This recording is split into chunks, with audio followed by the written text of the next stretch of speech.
শিক্ষিত সমাজের তরুণ একরামুল বাগানী এবং কলকাতা হাইকোর্টের আইনজীবী মোফাক্কের ইসলামের নামে কি বলছে? বলছে ওরা জঙ্গি, ওরা মৌলবাদ, ওরা সন্ত্রাসী। প্রিয় সাথী ও বন্ধুগণ, আমি হোসেন গাজী, দেশ বাঁচাও সামাজিক কমিটির পশ্চিমবঙ্গের রাজ্য সম্পাদক এবং সিপিডিআর ইন্ডিয়া হিউম্যান রাইটসের মানবাধিকার সংগঠনের পশ্চিমবঙ্গের রাজ্যের কোঅর্ডিনেটর এবং জমিয়াত উলামায়ে হিন্দ জনাব হযরত মাওলানা আরশাদ মাদানী সাহেবের বারকাতুহুর একটা সংগঠনের একটা সৈনিক হিসাবে আমি বাংলার একজন সামাজিক মানুষ এবং গণতন্ত্র প্রিয় একজন মানুষ হিসাবে আমি বাংলার প্রত্যেকটা জাতি, ধর্ম, বর্ণ নির্বিশেষে সকল শুভবুদ্ধি সম্পন্ন মানুষের কাছে একটা ভয়াবহ বিপদ থেকে বিচারের আর্জি জানাচ্ছি। আপনারা জানেন, এই বাংলায় কাজী নজরুল ইসলাম, এই বাংলা থেকে রবীন্দ্রনাথ ঠাকুর, এই বাংলা থেকে একাধিক ভারতবর্ষের স্বাধীনতা সংগ্রামীদের জন্মলগ্ন, তারা ইতিহাস তৈরি করেছিলেন। এই ভারতবর্ষের, এই বাংলায় থেকে ভারতবর্ষের স্বাধীনতার রাস্তা দেখিয়েছ। আজকে সেই বাংলায় কি করছে? রাজনৈতিক স্বার্থ সিদ্ধি করার জন্য রাজনৈতিক ক্ষমতাসীন সরকার, কেন্দ্রের সরকার বিজেপি সরকার এবং বাংলায় তৃণমূল সরকার কখন মুসলমানদের জঙ্গি সন্ত্রাসবাদী বানাচ্ছে, কখনো দলিতদের জঙ্গি সন্ত্রাসবাদী গুন্ডা বানাচ্ছে, কখনো আবার আদিবাসী, দলিত, হিন্দু ভাইদের জঙ্গি সন্ত্রাসবাদী আতঙ্কবাদী বানাচ্ছে এবং একের পর এক মিথ্যা মামলায় দিচ্ছে। এই ঘটনা লাগাতার চলছে। মানে কে কত রাজনৈতিক ক্ষমতা দখল করতে পারে, তাদের মূল উদ্দেশ্য গদি দখল। আর এই গদির জন্য আপনার প্রাণ যায় গেল, আপনি মারা গেলেন, আপনার স্ত্রী বিধবা হলো, আপনার ছেলে মেয়ে অনাথ হলো, এতিম হলো। আর এই কাজগুলো করে গেছে দীর্ঘদিন ধরে বিজেপি এবং তৃণমূল কংগ্রেস। লুট হয়ে যাচ্ছে। তাই বাংলার গণতন্ত্রের নামে দলতন্ত্র রাজত্ব হচ্ছে। আমি হোসেন গাজী আপনাদেরকে বলি, বিজেপি এনেছে এসআইআর, এনআরসি, সিএ, এই সমস্ত একের পর এক ধাপ দিয়ে এখন এসআইআর এর নামে কি করলেন? তিনি অঙ্ক করছেন যে কোথায় বিজেপি আগে Congress, CPM, BJP, Trinamool MLA হয়েছে, এমপি হয়েছে, তারপরে আজকে তাদের নাম ডিলিট হয়ে যাচ্ছে। ফলে এই অন্যায় কে করেছে? আপনি ভোটার কার্ড, আধার কার্ড, প্যান কার্ডের ভুল আপনি করেননি, করেছে তাদের অনলাইন থেকে করার পরে তাদের ভুল হয়েছে। ভুল কারা করেছে? সরকার, নির্বাচন কমিশনার, কেন্দ্র সরকার, রাজ্য সরকার যে সমস্ত অফিসার নিয়োগ করেছে, ভুল হচ্ছে তাদের। ইআই থেকে ভুল হচ্ছে তাদের। আর খেসারাত দিতে হচ্ছে সাধারণ মানুষের। কাগজ নিয়ে দৌড়ে দৌড়ে তার মাথা খারাপ হচ্ছে। আমি হোসেন গাজী বলছি, আপনাদের দায়িত্ব নিয়ে বলছি, আপনি এই ভোটে না দিতে পারলেও আপনার নাগরিক অধিকার হারাবে না। আমি মানবাধিকার সংগঠনের পক্ষ থেকে বলছি, আপনাদের জন্য যেখানে লড়াই করার হয় লড়াই করব, পিছু পা হব না। দায়িত্ব নিয়ে বলছি, এই স্বার্থ সিদ্ধি দাঙ্গাবাজ বিজেপি এবং দাঙ্গাবাজ তৃণমূলের থেকে সাবধান হন। বিজেপি এনেছে এই এসআইআর, আর এই বিজেপির দালালি করেছে তৃণমূল কংগ্রেস 95 লক্ষ লোক দিয়ে। আজকের যখন মালদার মথাবাড়ি একটা বিধানসভাতে 70,000-এর বেশি মানুষ নাম বাদ যাচ্ছে, তারা ওখানকার স্থানীয় হিন্দু, স্থানীয় মুসলমান, স্থানীয় আদিবাসী, স্থানীয় দলিত। একই সঙ্গে মালদার সুজাপুর বিধানসভা কেন্দ্রে 80,000-এর বেশি মানুষ ভোট থেকে বাদ যাচ্ছে। কারণ বিজেপি বুঝেছে ওই হিন্দু মুসলমানরা তারা বিজেপির ভোট দেবে না। অতএব সেখানে এই আন্দোলন হচ্ছে। হ্যাঁ, কলকাতা হাইকোর্টের বিশিষ্ট আইনজীবী মোফাক্কের ইসলাম এবং বিশিষ্ট সাংবাদিক ইনসাফ বাংলার একরামুল বাগানী, তারা সেই আন্দোলনে সামিল হয়েছে। আন্দোলন তারা করেছে, অন্যায় করেনি। আন্দোলনে যাওয়ার কারণে মমতা বন্দ্যোপাধ্যায় বাংলার অগ্নিকন্যা বলে দাবি করে, বাংলার মামাটি মানুষের সরকার বলে দাবি করে, বাংলার মুসলমান, দলিত, আদিবাসী, হিন্দুদের নয়নের মণি বলে দাবি করে, তিনি সেই বিজেপির সঙ্গে সাথ দিয়ে এই শিক্ষিত সমাজের তরুণ একরামুল বাগানী এবং কলকাতা হাইকোর্টের আইনজীবী মোফাক্কের ইসলামের নামে কি বলছে? বলছে ওরা জঙ্গি, ওরা মৌলবাদ, ওরা সন্ত্রাসী, ওরা সাম্প্রদায়িক, ওদের গ্রেফতার করেছে। ঠিক করেছে। কে বলছে? মমতা বন্দ্যোপাধ্যায় বলছে। ফলে লজ্জা লাগে আমাদের এই কথা শোনার পরে। তাই আমি ভারতবর্ষের গোয়েন্দা বিভাগ, আইবি, ডিআইবি গোয়েন্দা এবং সর্বভারতীয় স্বরাষ্ট্র সচিব, তার সঙ্গে কলকাতা পুলিশ কমিশনার থেকে স্বরাষ্ট্র সচিব থেকে রাজ্যপাল থেকে মানবাধিকার সংগঠন থেকে শুরু করে সকলের কাছে বিনয়ের সঙ্গে আবেদন রেখে বলতে চাই, ভারতবর্ষের লড়াই করেছে অনেক রক্ত দিয়ে, তবে স্বাধীন হয়েছিল। বিনা লড়াই, বিনা আন্দোলনের মধ্যে দিয়ে ইংরেজ কিন্তু ভারত ছাড়েনি। আন্দোলন শেষ কথা বলে আজকে কৃষক বিল প্রত্যাহার করেছে আন্দোলনের মধ্যে দিয়ে। তাহলে ভারতবর্ষের সংবিধান আছে সেকুলার, ভারতবর্ষের সংবিধান আছে সবাই নিজের মতো স্বাধীন মতো চলবে। আর সেই ভারতবর্ষের কোন একজন দলদাস হয়ে যদি নির্বাচন কমিশনার বা কোনো বিচারপতি বা কোনো এমএলএ বা কোনো এমপি বা কোনো মন্ত্রী মানুষের গণতান্ত্রিক অধিকার কেড়ে নিতে পারে না। আমি যদি বলি আমার বাংলাদেশের হিন্দু ভাইরা, পশ্চিমবঙ্গের মধ্যে 3 কোটি আছে। পশ্চিমবঙ্গে আপনি বলুন, অসীম সরকার তিনি দাঙ্গা লাগানোর জন্য তার বিরুদ্ধে পশ্চিমবঙ্গে 6,500 এফআইআর হয়েছে। নির্বাচন কমিশনার, বিজেপি সরকার, সুপ্রিম কোর্ট, হাইকোর্ট এবং দিল্লির বিজেপি সরকার, রাজ্যের মমতা সরকার তার বিরুদ্ধে ব্যবস্থা নিতে পারেনি কেন? 6,500 এফআইআর হওয়ার পরে কেন অসীম সরকারকে গ্রেফতার করতে পারলো না? আর মোফাক্কের ইসলাম, একরামুল বাগানি, তাদের নামে কোনো এফআইআর নেই। তারা গণতান্ত্রিক পদ্ধতিতে মানুষের এসআইআর আতঙ্কিত নিয়ে তারা কথা রাখছিলেন। কেন এই লোকগুলোকে বাদ দেওয়া হলো? জবাব চাই। তার জন্য তাদের জঙ্গি তকমা দিয়ে বিভিন্ন থানার মিথ্যা মামলাগুলো এক জায়গায় করে তাদের অ্যারেস্ট করা হলো। আমি মাননীয় নির্বাচন কমিশনারের দৃষ্টি আকর্ষণ করে বলতে চাই, আমি মাননীয় কলকাতা হাইকোর্টের মহামান্য বিচারপতি এবং সুপ্রিম কোর্টের মহামান্য বিচারপতিদের যথাযোগ্য সম্মান শ্রদ্ধা জানিয়ে 2 হাত জোড় করে বিনয়ের সঙ্গে আবেদন রেখে বলতে চাই, এটাই কি ভারতবর্ষের স্বাধীনতা? এটাই কি ভারতবর্ষের গণতন্ত্র? আজকের পশ্চিমবঙ্গের মানুষ তারা নাগরিক অধিকার হারাবে, তাহলে ভোটারদের বাদ দিয়ে কেন ভোট হবে আমি জানতে চাই। তাহলে যার বিরুদ্ধে 6,500 এফআইআর তার বিরুদ্ধে কেন গ্রেফতার হলো না?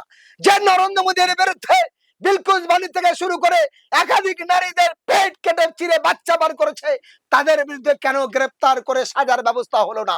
আমি জানতে চাই, যারা আনিস খানকে, সাবির মল্লিককে এবং আরো অনেক মানুষকে যাদের পিটিয়ে হত্যা করলো, আপনারা জানেন সেই আবু সিদ্দিককে, তাদের বিরুদ্ধে কেন গ্রেফতার করার ব্যবস্থা নিতে পারলো না? আর এই নিরীহ মানুষ গণতান্ত্রিক পদ্ধতিতে মানুষের হয়ে লড়াই করছে, তার জন্য তাদের গ্রেফতার করা হবে, তাদের জঙ্গি বলা হবে। আজ যে মমতা বন্দ্যোপাধ্যায় বিজেপির জোটে আসামে বিজেপির সাহায্যের জন্য কংগ্রেসের এবং ইউডিএফের ভোট কাটছে, প্রার্থী দিল, আজকে উড়িষ্যায় প্রার্থী দিল, তারা বিজেপির দালাল হলো না। আর পশ্চিমবঙ্গের হুমায়ুন কবিরের নামে তকমা দেওয়া হচ্ছে বিজেপির দালাল, মেনে নেব? পশ্চিমবঙ্গে নওশাদ সিদ্দিকীর বলছে বিজেপির দালাল, এগুলো মেনে নিতে হবে। পশ্চিমবঙ্গে সিপিএম এর বলছে বিজেপির দালাল, এগুলো মেনে নিতে হবে। কংগ্রেসকে বলছে বিজেপির দালাল, মেনে নিতে হবে। আপনার ইউডিএফ কে বলছে বিজেপির দালাল, মিমের আসাদুদ্দিন ওয়াইসি কে বলছে, এগুলো মেনে নিতে হবে। আমি বাংলাবাসীর কাছে বলবো, আমরা হিন্দু, মুসলমান, দলিত, আদিবাসী একই বাজারে যাই, একই স্কুলে আমাদের ছেলে মেয়েরা পড়াশোনা করে, আমরা পূজায় যাই, পার্বণে যাই, মিলাতে যাই, জলসা যাই, একই সঙ্গে কাঁধে কাঁধ মিলে সুন্দর বন্ধুত্ব গড়ে এসেছি স্বাধীনতার পর। এই ইতিহাস, তাই আমাদের দেশ সেকুলার, তাই আমাদের মিলনভীতি, তাই বিশ্বের থেকে বৃহত্তম দ্বিতীয় বড় দেশ হিসাবে ভারতবর্ষ। সেই ভারতবর্ষ যারা ভাঙতে চাইছে তার নাম বিজেপি। সে হিন্দু মুসলমানের বিভাজন তৈরি করে মানুষকে ভাগ করতে চাইছে। আমি বলতে চাই, যে হিন্দু ভাইরা এই বিজেপির ঝান্ডা ধরে নাচছে, যে মুসলমান ভাইরা এই তৃণমূলের ঝান্ডা ধরে নাচছে, আপনি এই 2 দলের সেটিংটা বুঝুন।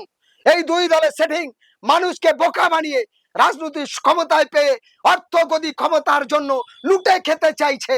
আজ ভারতবর্ষের শিক্ষার হার কমেছে, আজ ভারতবর্ষের বেকার সংখ্যা বেড়েছে, চাকরির সংখ্যা কমেছে।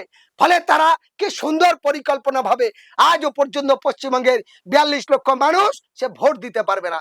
কিন্তু আমি যদি দৃষ্টি আকর্ষণ করে বিচারপতি, হাইকোর্টের এবং সুপ্রিম কোর্টের নির্বাচন কমিশনার সহ বাংলার মানুষের কাছে আবেদন করতে চাই, আপনি বলুন, বাংলাদেশ থেকে প্রায় 3 কোটির বেশি হিন্দু ভাইরা আজকে বাংলায় আছে। আসামের মুখ্যমন্ত্রী বাংলাদেশি, আমাদের দেশের বিদেশ মন্ত্রী ছিল বাংলাদেশি। আপনি জানেন বিজেপির একাধিক নেতা বাংলাদেশের হিন্দু ভাই, তারা পড়াশোনার জন্য এসেছিলেন। তাহলে আজ বাংলাদেশ থেকে যে সমস্ত আমার হিন্দু ভাইরা এসেছে, আমি ব্যক্তিগত আক্রমণ নয়, আমি শুধু বলতে চাই তাদের তো নাম ডিলেট হয়নি, তাদের নাম তো বাদ যায়নি। আর এখানকার হিন্দু, মুসলমান, এখানকার দলিত, আদিবাসী, তাদের নাম কেন ডিলেট হচ্ছে? তাদের নাম কেন বাদ গেল? তাহলে তারা কি তাদের আন্দোলন করতে পারবে না ভারতবর্ষের গণতান্ত্রিক পদ্ধতিতে? তাহলে স্বাধীনতার ইতিহাস কি ভুল? তাহলে কি ভারতবর্ষের স্বাধীনের যে সংবিধান এটা ভুল? তাহলে মানুষ গণতান্ত্রিক পাবে না? বিজেপি তৃণমূলকে যে প্রশ্ন আমার এটাই, মমতা ব্যানার্জি কি করে বললেন মোফাক্কের ইসলাম জঙ্গি? কি করে বলছে আসাদুদ্দিন ওয়াইসি জঙ্গি? তাহলে সে বিজেপির সঙ্গে জোটে 3 বার মন্ত্রী কি করে হলো? তাহলে সে বিজেপির দালালি করে আসামে এবং উড়িষ্যায় কি করে প্রার্থী দিল? সেখানে তো তার দল জিতবে না, সেখানে তো 10,000 ভোট পাবে না।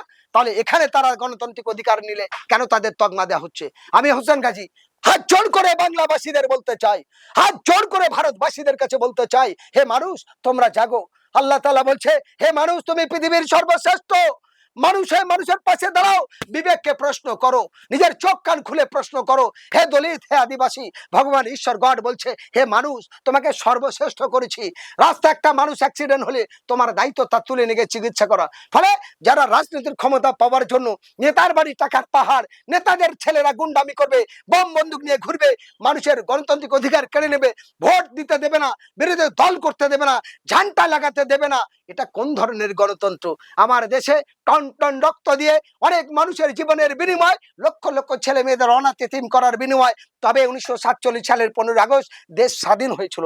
আমি ভারতবাসীর কাছে, আমি বাংলাবাসীর কাছে বলবো, আপনি কোন জাত, কোন ধর্ম, কোন দল করেন দেখার দরকার নেই। আপনি বুকে হাত দিয়ে বলুন, বাংলার প্রকৃত গরিব মানুষেরা তারা সঠিক বাংলা বাড়ি, গীতাঞ্জলি, ইন্দাবাসন পেয়েছে। আপনি বুকে হাত দিয়ে বলুন, আপনার পরিবারের ছেলে মেয়েরা সঠিকভাবে আপনি চাকরির ব্যবস্থা করতে পেরেছে। কেন আমরা দাবি করছি, যদি এই তৃণমূল বিজেপিকে পরিবর্তন করেন, তাহলে প্রত্যেকটা শিক্ষিত ছেলে সরকারি চাকরি না হলে বেসরকারি ভাবে কোম্পানি কাজ করে 20 থেকে 50,000 টাকা রোজগার করে, সেই ব্যবস্থা আমরা তৈরি করব। এই তৃণমূল বিজেপিকে সরান। আমি দায়িত্ব নিয়ে বলছি, প্রত্যেকটা এলাকা এলাকা ট্রেনিং দিয়ে মহিলারা বাড়ি থেকে যাতে 20 থেকে 30,000 টাকা ইনকাম করে সেই ব্যবস্থা করব। যদি না করতে পারি, তাহলে ওই শিক্ষিত বেকারদের জন্য ওই ভিক্ষা 1500 টাকা নয়, আমরা 15,000 টাকা বেতনের ব্যবস্থা করব। সুতরাং বহুমুখী বহু ফসলি দিয়ে সুন্দর বাংলাকে সম্প্রীতি দিয়ে, যে বাংলা ভারতবর্ষের ইতিহাস দেখিয়েছে, স্বাধীনতা রাস্তা দেখিয়েছে, ভারতবর্ষের সংবিধান তৈরির জন্য ভূমিকা নিয়েছে, সেই ভারতবর্ষের হিন্দু মুসলমান দলিত আদিবাসী আমরা সবাই ভাই ভাই। আমাদের মুখ আছে কথা বলি, চোখ আছে দেখতে পাই, আমাদের সকলের রক্ত লাল, সকলের হাত আছে বলে আমরা কাজ করি, পা আছে বলে চলি। ফলে এই বিবেককে কেউ হারাবেন না, এই মানবতার কেউ হারাবে না। আপনার আমাকে নিয়ে যারা খেলছে, তার নাম বিজেপি, তার নাম তৃণমূল, আর তাদের কিছু চাটুয়াগিরি করে পুলিশ যাদেরকে গ্রেফতার করেছে, যাদের নাম ইনভ্যালিড করে দিয়েছে, ডিলিট করে দিয়েছে, আমি সকলের উদ্দেশ্য বলি, আপনারাও আমার ভাই, হিন্দু আমার ভাই, দলিত আমার ভাই, আদিবাসী আমার ভাই, কোনো জাত ভেদাভেদ নয়, আমরা মানুষ। ভগবান আল্লাহ ঈশ্বর গাড বলছে, তুমি মানুষ হলো সর্বশ্রেষ্ঠ। আসো কাঁধে কাঁধ মিলে এই সাম্প্রদায়িক স্বজন পোষণকারী অত্যাচারী ফাসিস্টবাদের বিরুদ্ধে রুখে দাঁড়ায় এবং গণতান্ত্রিক পদ্ধতিতে নির্বাচন কমিশনের এই ভুল আইনের বিরুদ্ধে ঐক্যবদ্ধভাবে আন্দোলন গড়ে তুলি, প্রতিবাদ গড়ে তুলি। প্রত্যেকটা ব্লক ভিত্তি করে এই প্রস্তাবে আলোচনা করে একসঙ্গে মিলে আমাদের দাবি একটাই, সমস্ত যাদের নাম ডিলেট হয়েছে অবিলম্বে তাদের নাম সঠিকভাবে তুলতে হবে, যাদের স্টাম্প মেরে দিয়েছে অবিলম্বে তাদের ভোট অধিকার দিতে হবে।